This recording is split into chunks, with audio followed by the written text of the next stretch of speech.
Pag-uulat naman mula sa ating Ronda Veritas, si Nolan Ariola, plastic waste na materials mula sa naanod ng baha at nahahakot tuwing may kalamidad, may malaking kapakinabangan na. Ang report mula kay Nolan Ariola. Go ahead, Nolan. Maraming salamat rin sa mga kapanalig. Sinagawa ang Memorandum of Agreement signing at turnover ceremony para sa Project Hiraya sa Kabayanan Integrated School San Juan City sa pagtutulungan ng pamahalang lungsod ng San Juan at GCI Manila. Layunin ng proyekto na isulong ang environmental sustainability at suportahan ang mga estudyante sa pamagitan ng pag-recycle ng plastic waste na nakukolekta ng MMDA at ginagawa itong mga school chair. Sa seremonya, ipinamahagi ng GCI Manila ang 200 school chairs na gawa sa recycled plastic, 200 bags na may school supplies, 300 pack meals at 200 milk drink packs.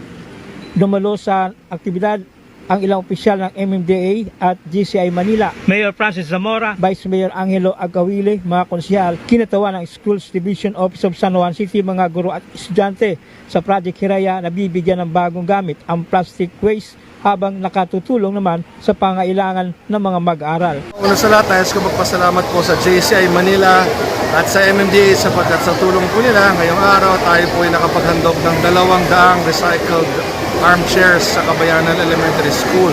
At gaya po natin binanggit kanina, ito po ay mula sa basura na nakuha po ng MMDA. It took 8 tons of trash to manufacture 200 armchairs. So ito po isang halimbawa ng magandang proyekto kung saan ang basura ay nakoconvert natin into something useful. In this case, ito po mga armchairs na magagamit po natin Kabayanan Elementary School. Ito po isa sa ating public schools po sa San Juan. At kung magkaroon tayo ng mas malawak na pagsasagawa ng ganitong klase mga proyekto, isipin ninyo yung basura na ating nakikita sa ating mga paligid. Samantala, suspendido ang afternoon classes ngayong Agosto 17 sa lahat ng antas, pampubliko at pribadong paaralan sa San Juan City dahil sa malakas na pag-ulan na dulot ng southwest monsoon o habagat. Ayon sa San Juan City Government, walang inilabas na rainfall warning ang DOST Pag-asa kagabi at madaling araw kaya hindi sinuspende ang mga klase kaninang umaga.